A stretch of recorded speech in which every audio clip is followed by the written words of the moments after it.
안녕하세요. 계속 보면 부자 되는 희망복두방입니다. 관악구에는 근린주택이나 다가구 주택이 참 많은데요. 그 중에서도 오늘 소개해드릴 물건은 땅도 좀 넓고요. 그리고 건물도 5층까지 올라가 있는 아주 깨끗한 물건입니다. 저하고 같이 보시죠. 구독, 좋아요, 알림 설정 콕콕.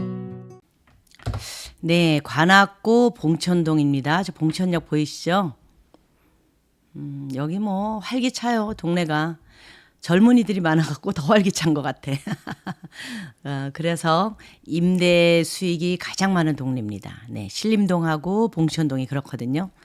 이제 오늘 물건도 보면 2017년 건데 새 거예요. 예, 그리고 깨끗하고 어느 정도 좀 수익이 되는 그런 물건이기 때문에 소개를 해드린 겁니다. 여기 보시면 지금까지는 여러분들이 이제 그냥 주택이나 이런 사무실만 보겠지만 이렇게 스터디 카페까지 차려진 건물이거든요. 그래서 여기에 조금 아이디어를 제가 좀 드릴 수도 있고 이 물건을 받으실 분이 있으면 아이디어도 좀 드릴 수 있고 그다음에 제가 향도 좀 잡아서 배치를 해드릴 수가 있는 그런 물건입니다. 프라임 스터디 카페. 요즘은 이게 되게 유행이죠. 예전처럼 젊은 사람들이 카페 가서 커피만 먹고 그러지 않아요. 공부도 하고요. 여기는 고등학생, 저희 막둥이도 고등학생인데 여기 가서 공부합니다. 학교 도서실보다 여기가 더 좋대요. 그래서 이제 뭐 한 달에 보면 PC방 가는 것보다 더 싸고요. 예. 그리고 시설도 잘 돼 있어서 차 같은 것도 다 준비해 놓고 그렇게 하는 곳이라고 하더라고요. 그런데 이런 이제 스터디 카페를 하는 것도 그냥 이렇게 맹숭맹숭하게 건물에다 스터디 카페 이렇게만 해놓고 하지 마시고 좀 특색 있게 하시면 훨씬 좋고요. 이런 주택가에 있는 가운데서 하시는 게 더 좋아요. 그래야 아이들이 뭐 멀리 안 가고 가까이 와서 공부하다 가고, 그렇죠?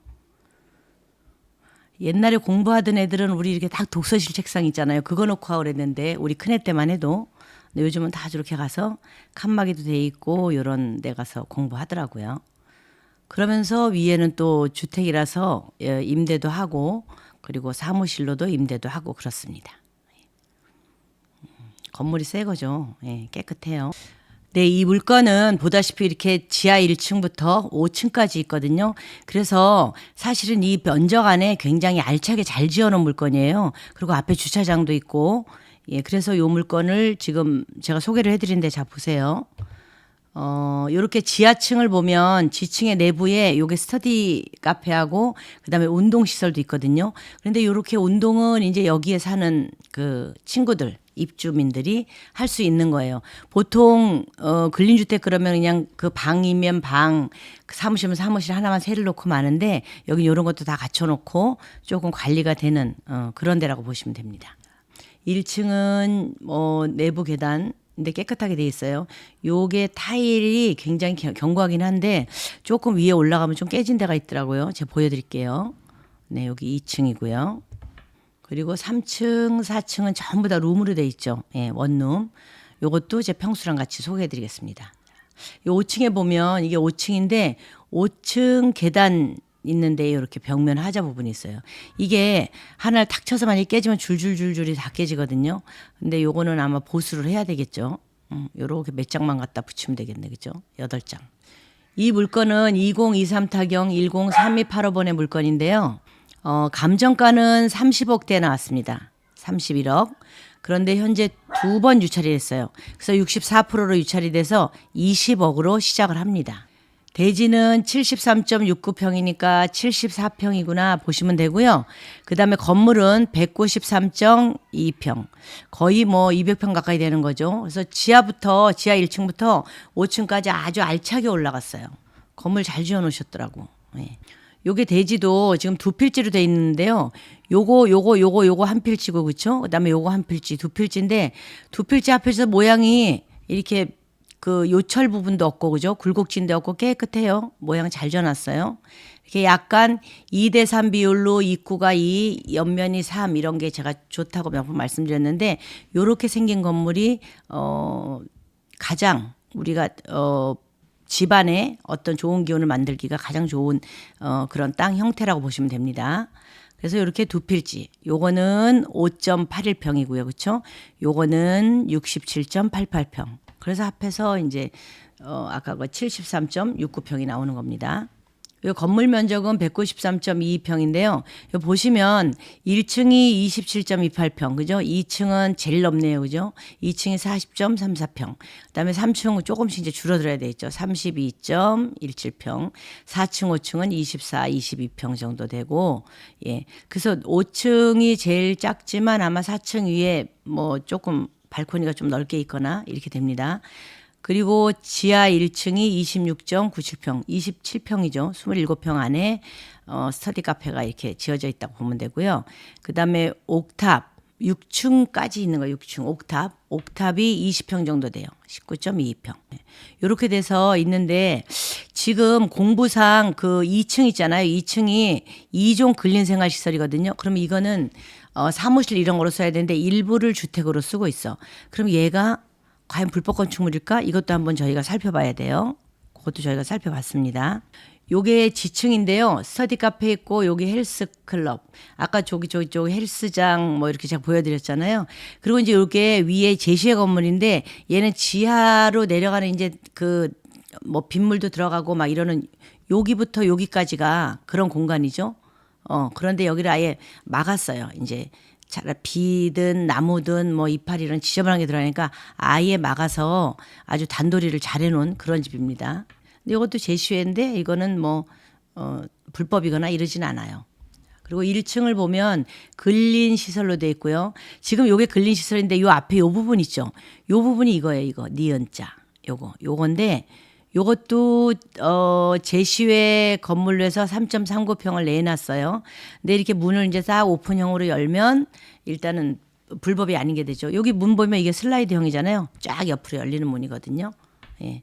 그렇게 해서 확 열 수도 있다. 그렇게 이제 해놨기 때문에 여기는 불법이 아니다. 이렇게 보시면 돼요. 그리고 2층은 40.34평에 이제 여기 일부 방을 쓴다는 거예요. 2층이 여기가 근린생활시설로 되어 있거든요. 그래서 근린생활시설로 창고로도 쓰고 사무실로도 쓰고 있어요.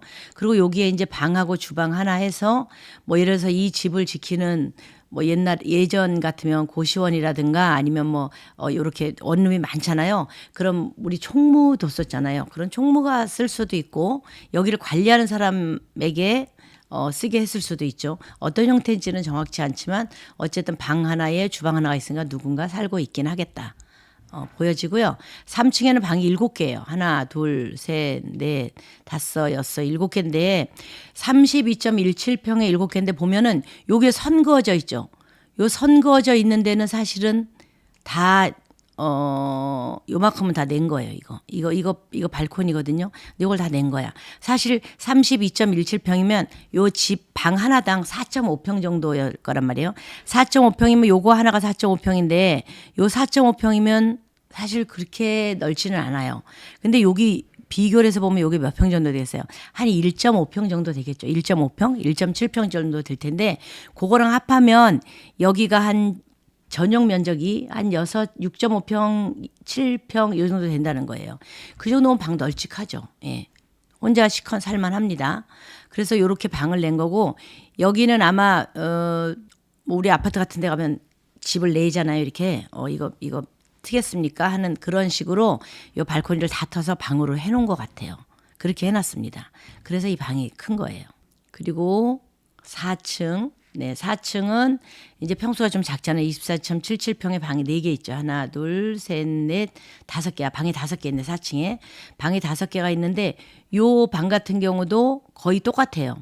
4.5평에 옆에 좀 냈구나. 베란다까지 텄구나. 이렇게 보시면 돼요. 자, 그리고 5층은 22.47평에 주택이 여기가 그래도 꽤 큰데 방을 한 2개 정도 낼 수도 있거든요. 여기 거실이 굉장히 크다는 소리예요. 그죠? 방 하나예요. 방 하나. 주방 하나, 거실. 그러면 여기는 같이 쓸 수도 있고 아니면은 주인 세대가 산다면은 굉장히 널찍하게 쓴다는 소리거든요. 그리고 여기 제시외로 발코니가 있는데 3.81평. 요런 거는 다 내다른 거죠. 건물에 가서 보면 이렇게 그냥 조금 약간 뭔가 약간 가벼운 거로 이렇게 칸막이 하는 그런 게 있어요. 그런 건 전부 제시외 건물이구나 보시면 됩니다. 근데 요것도 불법은 아니에요. 근데 이제 불법으로 올라가 있을 수도 있는데 요거는 그냥 뭐 체양이나 아니면 이렇게 우리 샤시 이런 거 정도로 봐준다는 거겠죠. 안 그러면 건축물 대장에 불법으로 올라가 있을 겁니다. 옥탑이거든요. 여기가 다락인데요. 요 테라스 있고 요 다락을 쓰고 있어요. 이게 지금 사람이 살고 있는지는 모르겠는데 일단 그냥 다락으로 누군가가 아까 그저 5층 사시는 분이 쓸 수도 있고 그렇습니다. 그리고 여기는 제시외로 태양광 설비가 돼 있어요. 그러니까 여기 전기는 좀 아끼겠죠. 요 물건이 있는 위치가 여긴데요. 여기 봉천역이 여기 있잖아요. 2호선. 2호선은 뭐 서울 시내 안 가는 데가 없잖아요. 2호선 라인이 서울 시내를 다 돌아요. 이렇게 동그랗게 돌잖아요. 원형으로. 원형으로 돌아서 서울 시내 직장인들이 갈 만한 데는 다서 뭐 이런 을지로 쪽부터 그쵸? 시청 그다음에 저기 강남 쪽 뭐 전부 다 쓰죠. 예, 건대 쪽 대학생과 직장인들이 쓸 만한 곳은 다 쓰는 데입니다. 그래서 이 봉천역까지는 도보로 5분 거리예요. 남자들은 뛰어가면 더 빠를 거고 저처럼 늦게 가면 조금 더 느릴 거고 5분 전후라고 보시면 되고 그다음에 관악초등학교 바로 옆에 붙어 있죠. 예. 그리고 복림중학교 있고 초중이 있습니다. 물건 값을 좀 비교해 볼 텐데요. 이게 지금 최저 입찰가가 20억으로 시작을 했잖아요. 예, 193.22평이고 건물이. 자, 20억으로 시작을 했고 요게 승인 난 게 2017년이거든요. 그럼 얘랑 비슷한 물건을 한번 비교해 봐야 돼요. 자, 보면 요게 2018년에 승인이 났습니다. 저희 물건은 요거고요. 그다음에 여기에 있는 거 2018년에 승인 난 걸 보면 1층부터 4층까지 있죠. 저희는 5층까지 있고 또 옥탑 다락도 있었잖아요. 그러면 이제 여기 4층이면 한 층이 좀 적다는 소리인데 사실 면적은 땅은 우리 요 물건이 더 커요. 땅은 대지는 예, 한 20평 가까이가 더 커요. 그런데 건물도 한 60평 정도가 더 크죠. 그렇죠? 이런 상황인데 얘는 20억에 현재 20억부터 금액을 시작하는 거고 똑같은 물건이 40억에 나왔거든요. 그럼 평당 단가를 보면 현재 경매 나온 물건이 평당 2,700만 원 선이에요. 2,700선인데 얘는 평당 7,200이다. 이렇게 보시면 되죠. 이렇게 평당 가격을 좀 따져보는 거예요. 나랑 비슷하게 지어진 건물과 현재의 이 경매 물건과 그 동네의 시세 이거를 좀 나와 있는 시세를 보시면 되거든요. 여기서 좀 싸게 한다고 해도 평당 1,000까지 깎아줄까요? 그러진 않아요. 예.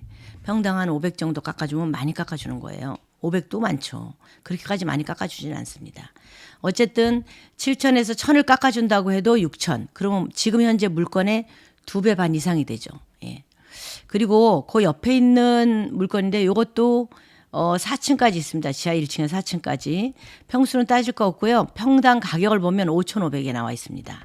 자, 여기도 1층에서 4층까지 요게 2017년 같은 해에 지은 거거든요. 근데 요거는 지하 1층에서 3층까지 있는 거예요. 얘는 평당 4,100. 예. 이렇게 보시면 되고 그다음에 요쪽에 지하 1층에서 4층까지 있는 요거 또 하나도 평당 5,700. 예. 요건 평당 5,400, 5,200, 6,300. 이렇게 보시면 되겠죠. 그러면 대체적으로 제일 싼 게 얼마냐? 제일 싼 게 여기서 보면 볼까요? 4,100. 2017년에 똑같이 지은 건물인데, 네, 바로 요 옆에 있죠. 옆에 있는데 4,100만 원이 최저가구나라고 보시면 돼요. 그래서 요 물건은 지금 들어가야 되겠죠. 그렇죠? 지금 들어가야 되는 물건이다. 왜냐면은 31억에서 2번 떨어졌잖아요. 예, 그래서 지금 64%대에 들어가야 되는 물건이다. 이런 물건을 들어가면 막 요 전차수 80% 이상 쓰고 들어가고 그렇게 하거든요. 그런데 약간 조금 아무튼 생각은 좀 해보시고 현장도 가보시고 그리고 또 수리비가 어느 정도 들어갈까 이런 것도 좀 보시고요. 그리고 이게 보존 등기가 12월 18일 날 난 거니까 자 이런 걸 잘 보셔야 돼요. 여러분이 집을 볼 때 보존 등기가 언제 났나 이것도 좀 중요해요. 몇 월에 났나. 왜냐하면 1, 2월에 났다 그러면 겨울에 집을 지었을 확률이 많거든요. 집은 원래 겨울에 짓는 게 아니고요. 봄이나 가을에 지어야 돼요. 한여름에도 짓는 거 아니에요. 한여름에 장마 있잖아요. 그래서 장마 피해서 장마가 끝난 다음에 햇살이 좋게 시작할 때쯤 거푸집 놓고 담벼락에 올라가야 돼. 그래야 이 담이 튼튼해요. 왜냐하면 얼지도 않고 빗물이 들어가지도 않고 우리가 거푸집 딱 놓고 세매를 붓잖아요. 그죠? 그러면 이게 얼지도 않고 빗물이 들어가지도 않고 해서 벽이 단단하게 굳어진단 말이에요. 봄에 놓는 것도 마찬가지예요. 예를 들어서 한 5월이나 6월쯤 사용 승인이 떨어졌다 그러면은 그건 역시 봄에 따뜻할 때 지은 거라서 얼거나 이런 게 없어요. 근데 겨울에 만약에 보존 등기가 난 거다 그러면은 한 1월 뭐 2월 이때 난 거다 그러면은 한 3개월이면 집 짓잖아요. 그러면 11월, 12월, 1월에 만약에 집을 지었다. 그럼 그때 안에 벽을 했다 그러면 벽이 어는 경우도 있어요.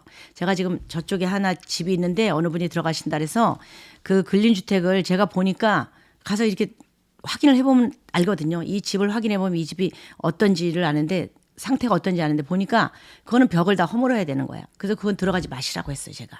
벽을 허물어야 되는 그런 주택도 있습니다. 그래서 집을 잘 보고 들어가셔야 돼요. 겉만 번지르하다고 그냥 들어가시면 안 돼요. 전입세대 임차인 현황을 보면 전부 다 대항력이 없어요. 이 친구들은 뭘까요? 3천만 원, 그죠? 1억 천, 1억 2천. 뭐 이런데 그래도 받아가네 다행히 그죠? 1,000만 원 미배당 1,000만 원 뭐 어쩔 수 없죠. 예. 미배당 이 못 받아가요. 예. 배당 1억 2천 이런 거 받아가는 건 참 그래도 잘해놓은 거야. 뭐냐면은 전세권 설정을 해놨다든가 자기들이 뭔가를 조치를 취해놔야 돼. 이런데 전세로 들어갈 때는 뭐 1,000만 원에 월세다 그러면은 월세 뭐 좀 까고 나가겠다 이렇게 할 수도 있지만 그러나 억대의 돈이 들어가는 건 잘 단도리를 해고 들어가야 돼요. 그래서 이렇게 여기는 그래도 괜찮은데 1억 3천 이 사람이 조금 문제긴 하네. 아 어떡하나 1억 3천 그죠? 작은 돈이 아닌데 어쨌든 이런 거 다 배당 받아가고요. 뭐 보증금 6천 이런 거 미배당 받아가는 거 어쩔 수 없습니다. 예, 요거는 본인들의 잘못도 있습니다. 등급의 현황을 보면 여기서는 저희가 뭐 인수해야 될 금액이나 그런 거 하나도 없이 전부 다 근저당권이 설정된 요때부터 전부 소멸입니다. 그래서 이 밑으로는 다 소멸이구나 이렇게 보시면 돼요. 자, 전입세대 확인 보면 전입세대 잘 해놨죠. 잘 해놨는데 근저당 설정이 된 게 아까 여기 보면 2017년 12월 27일이잖아요. 같은 날 들어간 거부터 안 돼. 못 받아. 예, 보장을 못 받아요. 그런데 다행히도 이 친구들은 늦게 들어갔어도 아까 보장을 다 받잖아요. 예를 들어서 나라에서 보호해 줄 만큼의 좀 작은 돈이 들어갔다든가 아니면은 뭐 자기들이 전세권 설정이나 어떤 설정을 해놨다 그러면은 그래도 보호를 받는데 아까처럼 1억 3천 이렇게 못 받는 사람도 많습니다. 이런 데 보면. 건축물 대장을 제가 봤어요. 그런데 여기에 보통 위반 건축물 이렇게 있어야 되거든요. 왜냐면은 아까 그 옥탑에 제시회 건물도 있었고 그죠? 뭐 다 막아놨잖아. 그리고 1층에 그런 것도 있었고 그래서 혹시 위반 건축물이 있을까 해서 제가 떼어봤는데 없습니다. 위반 건축물 없이 깨끗한 물건이다라고 보시면 돼요. 그 다음 장을 봐도 네. 여기 건축가죠. 사용 승인됐고 2017년 뭐 이렇게 쭉 있잖아요. 2017년 11월 29일 날 사용 승인이 됐으니까 날씨 좋은 가을에 집을 지었다라고 보시면 됩니다. 그래서 건축물 대장 표시 정정 뭐 이런 것만 있지 예. 그런 것만 있지 여기서 위반 건축물이다 이런 건 없습니다. 이 그 관악구 신림동이나 봉천동 쪽에 이제 근린주택 뭐 다가구 주택 이런 게 많은데요. 요거는 그전에는 고시생들이 많이 살았고 요즘은 이제 서울대 학생들 많이 살고 서울대가 있잖아요. 그리고 또 하나는 2호선을 타고 직장인들 다 직장인 있는 데만 돌아 그게. 예. 뭐 건대부터 강남 쪽부터 뭐 을지로 시내부터 다 그러거든요. 그래서 여기는 사실은 임대 수요가 꽉 차 있습니다. 항상 비어 있거나 공실 이런 게 없거든요. 그래서 여기 잘 보고 들어가시고 그다음에 요런 집 같은 경우에는 조금 손도 봐야 되고 그다음에 스터디 카페나 이런 걸 할 때도 저렇게 그냥 밋밋하게 하지 마시고 조금 특색 있게 하고 배치나 이런 걸 잘 해갖고 하시면 내가 직접 스터디 카페 운영하면서도 수익을 챙길 수 있고요. 임대 수익도 챙길 수 있고 그런 물건입니다. 여러분들이 직접 하시기 힘드시면 저희한테 의뢰를 하시면 되고요. 이런 물건 아니어도 낙찰 받아놓고 저희한테 명도해달라고 하시는 분들도 많거든요. 그래서 명도는 제가 깔끔하게 처리를 잘 하는 편입니다. 그래서 여러분들께서 이 주택을 어떻게 사용할지에 대한 컨설팅까지 저희가 다 해드리니까요. 그런 게 막막하다. 어떻게 해야 될까? 이렇게 돈은 있는데 어디다 좀 투자해야 될까? 이러신 분들은 저희한테 연락 주시면 제가 물건에 맞춰서 그다음에 가지고 계신 현금에 맞춰서 물건 추천도 해드리고 그다음에 그 물건 낙찰받아서 명동까지 깨끗이 끝내고 자, 양택 풍수로 집도 배치 다 해드리겠습니다. 제가 양택 풍수 특허증도 가지고 있습니다. 자, 언제든지 연락 주시고요. 오늘 물건은 여기서 소개 마치도록 하겠습니다. 감사합니다.